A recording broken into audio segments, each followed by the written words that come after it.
আহমদুল্লাহ ইসলামের এজেন্ট না। আহমদুল্লাহ মোসাদের এজেন্ট, আহমদুল্লাহ রয়ের এজেন্ট।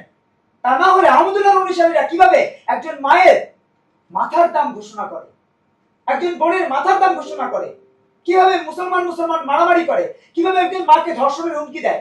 এই বিষয়ে শান্তা ফারজানা আজকে সাধারণ ডায়েরি করেছেন এবং আমরা এই বিষয় নিয়ে খুবই উদ্বিগ্ন। নতুন ধারা বাংলাদেশ এনডিবির নেতাকর্মীরা ছিলেন আজকে শাহবাগ থানায়।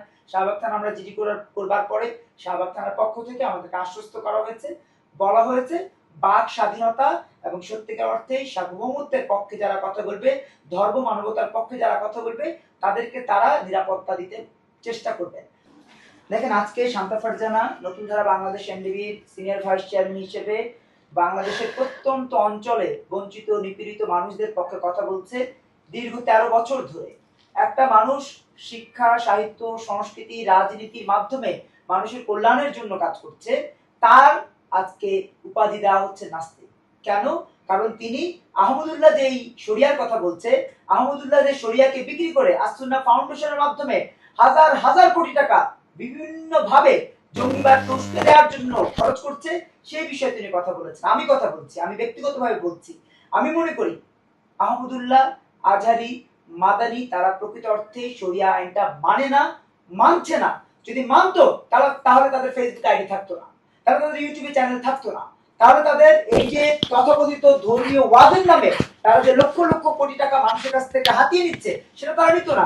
শরিয়া আইন মানে কি? শরিয়া আইন মানে নির্লোভ থাকা। শরিয়া আইন মানে এত চিন্তা সুচিন্তার মধ্য দিয়ে জীবন নির্বাহ করা যেখানে মানুষ সৎ থাকবে, নীতিবান থাকবে, আদর্শ থাকবে এবং সেই আদর্শবান মানুষের দ্বারা কোনো মা, কোনো বোন কোনোভাবেই নিপীড়িত নির্যাতিত হবে না, কোনো পুরুষ ক্ষতিগ্রস্ত হবে না, দেশের কল্যাণ হবে।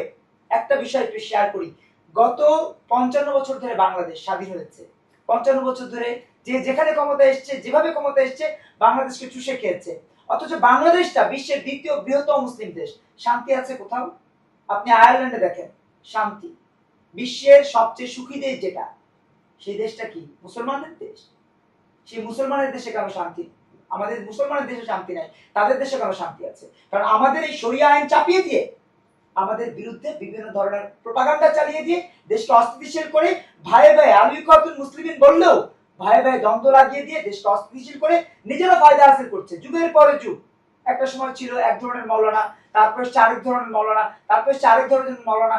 এই মৌলানাদের তথাকথিত শরিয়া আইনের বিরুদ্ধে শান্তা ফারজানা একটা কথা বলেছেন, সেটা হচ্ছে যে তাদের শরিয়া আইনকে থুতু দেই। আমরা শরিয়া আইনের প্রতি শ্রদ্ধাশীল, ইসলামের প্রকৃত শরিয়া আইনের প্রতি শ্রদ্ধাশীল, কিন্তু আহমদুল্লাহ শরিয়া আইনের প্রতি শ্রদ্ধাশীল না। কারণ আহমদুল্লাহ ইসলামের এজেন্ট না।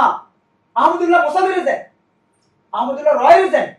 তা না হলে আহমদুল্লাহ অনুসারীরা কিভাবে একজন মায়ের মাথার দাম ঘোষণা করে, একজন বোনের মাথার দাম ঘোষণা করে, কিভাবে মুসলমান মারামারি করে, কিভাবে একজন মাকে ধর্ষণের হুমকি দেয়।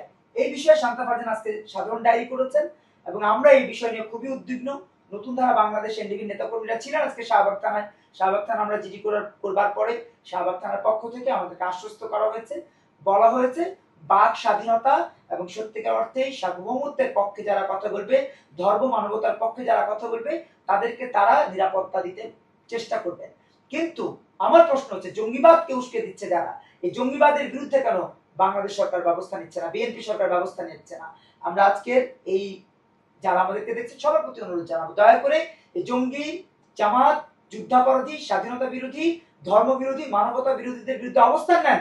তারা এতটা উদ্ধত্ত, কুয়েত থেকে ফোন দিয়ে বলে দেশে এসে কুরবানি করবে, কুয়েত থেকে দেশে এসে আমার স্ত্রীকে ধর্ষণ করবে, আমাদের নেতাকর্মীদেরকে ধর্ষণ করবে, আমাদেরকে বলাৎকার করবে, এইভাবে হুমকি দিচ্ছে বিভিন্ন নাম্বার থেকে, কুয়েত থেকে, বিভিন্ন নাম্বার থেকে, সৌদি আরব থেকে, মালয়েশিয়া থেকে, বিভিন্ন নাম্বার থেকে। ওইসব পাশুডুদেরকে বলতে চাই, এটা ইসলাম না, এটা শরিয়া না, এটা আহমদুল্লাহ শরিয়া। আর এই আহমদুল্লাহ শরিয়াদের ব্যাপারে আমাদের প্রশ্ন রয়েছে, আমাদের যথেষ্ট কথা বলবার এখতিয়ার রয়েছে।